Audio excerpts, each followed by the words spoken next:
It's making the trek.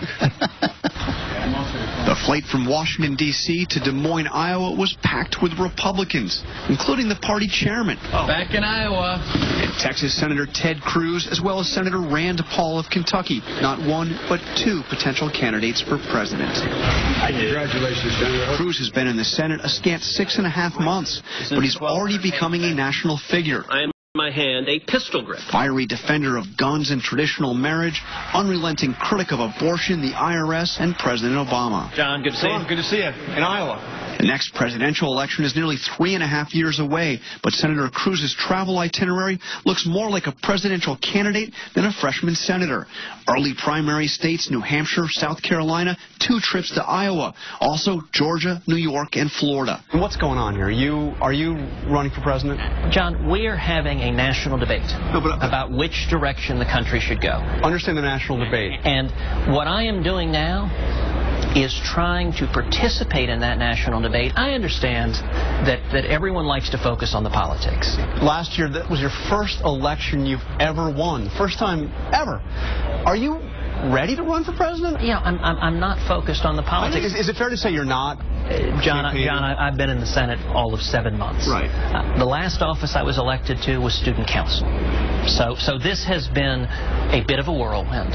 You were born in Canada. Are you even eligible to be president of the United States? My mother was born in Wilmington, Delaware. She is a U.S. citizen, so I'm a U.S. citizen by birth. Mr. President, I object. Cruz's confrontational style has alienated members of both parties. Senator Cruz has gone over the line. Back in Washington, we asked him about that. It's no secret you've rubbed a lot of your colleagues the wrong way. I mean, maybe even most of them, some would say. Well, I will leave that to others to share their views. I mean, I can tell you my focus from day one has been on substance and policy. It has been on going to the committees on which I serve, on trying to do the job. So I'm on the Judiciary Committee. So we had hearings on guns. I believe passionately in the Second Amendment right to keep and bear arms. And when the president used the tragic shooting in Connecticut as an excuse not to go after criminals, not to stop crime, but instead to push an anti-gun agenda, I wouldn't be doing my job representing the state of Texas, representing 26 million Texans, if I didn't come and stand up and fight for the Second Amendment. So you think he was exploiting that tragedy, what happened in Newtown? I think he had a political agenda, which was to restrict the Second Amendment right to keep and bear arms of law-abiding citizens. They took advantage of that horrible, tragic shooting to push that agenda, and they didn't focus actually on solving the problem. Yeah, you have Republicans that wouldn't do anything with President Obama. I mean, Obama's kind of like, you know, he's enemy number one, he's the villain. How do we get anywhere if you've got Republicans that won't even talk about a deal with the president on something like the debt? See, I actually don't agree with the premise of that. I don't consider President Obama enemy number one. I think he is someone who believes passionately in his principles, and I respect him for that. Now, I think you just said he was exploiting the Newtown shooting. Actually, you used the word exploiting. Well, you said he was using it as an excuse to pass a gun control, not that he was trying to protect kids. I don't deny. And you disagreed on how to do it. I think the policies he was advancing were wrong and were dangerous. And the point that I was finishing is I admire and respect him in that he fights for his principles, but I think his principles are profoundly dangerous. You've been called various times a schoolyard bully, arrogant, a wacko bird. Look, I cannot control insults that others will choose to hurl. What I can control is that I have not and will not reciprocate. So what do you think when Jon Stewart comes out and, you know, and says, you're the guy, you're a run-of-the-mill constitutional fringe right, take our country back from the socialist Kenyan Tea Partier type guy? I think Jon Stewart is a very funny guy. In fact, he called me a dirty syrup guzzler. Yes, which, right, in reference to Canada, right? Which I'll confess I wasn't that was.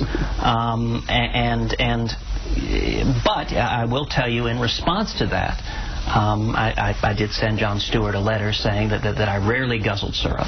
But any time that I did, it was Texas syrup. And I sent him a bottle of Texas syrup and invited him to a syrup festival in the state of Texas. Did you hear back from him? We got a very nice phone call back. Now, you recently said Republicans need to stop being, quote, like a bunch of squishes.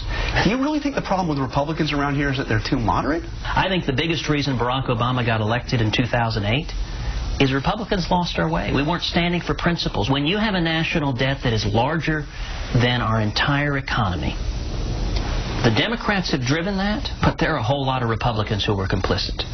And the American people, I think, are fed up with politicians in both parties who are digging us deeper and deeper into debt and who are together disregarding the Constitution.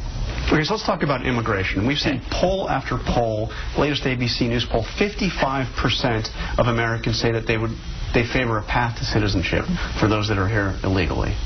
Are the majority of Americans wrong about this? You know, Jonathan, there is no stronger advocate of legal immigration in the U.S. Senate than I am. But you've got 11 million people here that are here undocumented immigrants, and you're saying that none of them should have a right, a path to become citizens. Let's be clear. That's what you're saying, right? What I'm saying is if you want to fix the problem, you've got to focus where there is agreement. The most divisive element of the Gang of Eight bill is that it grants amnesty. It grants a path to citizenship for those who are here illegally. And you are adamantly opposed to that. Am I right? I'm asking you. I think a path to citizenship for those who are here illegally is profoundly unfair to the millions of legal immigrants who followed the rules. Is immigration reform that includes a path to citizenship? I do not believe the House of Representatives will pass a path to citizenship. So it's not going to happen. And I think the White House knows that. So Senator Rubio has led the charge on this.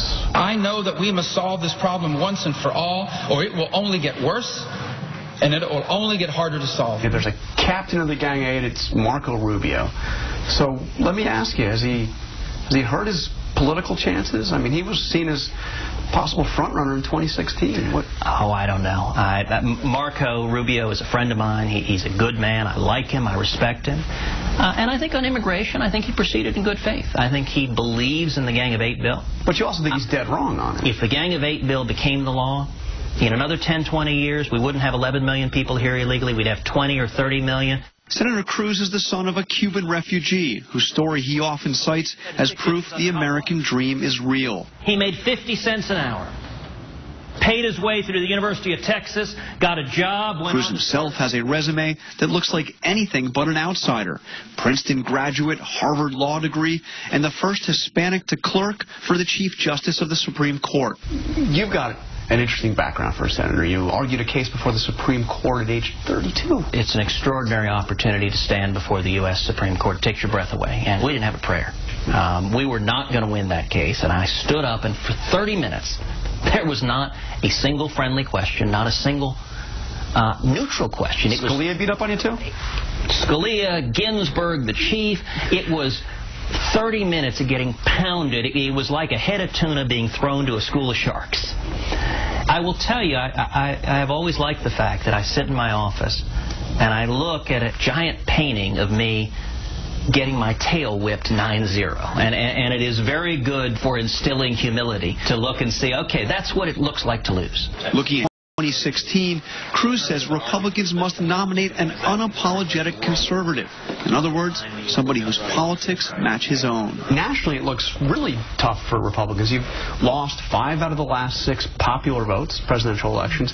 18 states and the District of Columbia have gone Democratic in all 6 of the last 6 presidential races. That's 242 electoral votes. You know, if you look at the last 40 years, a consistent pattern emerges. Anytime Republicans nominate a candidate for president who runs as a strong conservative, we win. And when we nominate a moderate who doesn't run as a conservative, we lose. Back in Iowa, reporters continue to pepper Cruz with questions about his presidential aspirations. Is he going to run? You know, I am here. 160 words later, still no clear answer. Was that a no or yes? Lots more ahead. John Carl sticks around to join the roundtable. They'll weigh in on Ted Cruz and Liz Cheney jumping into the Wyoming Senate race and why we won't see her father on the campaign trail.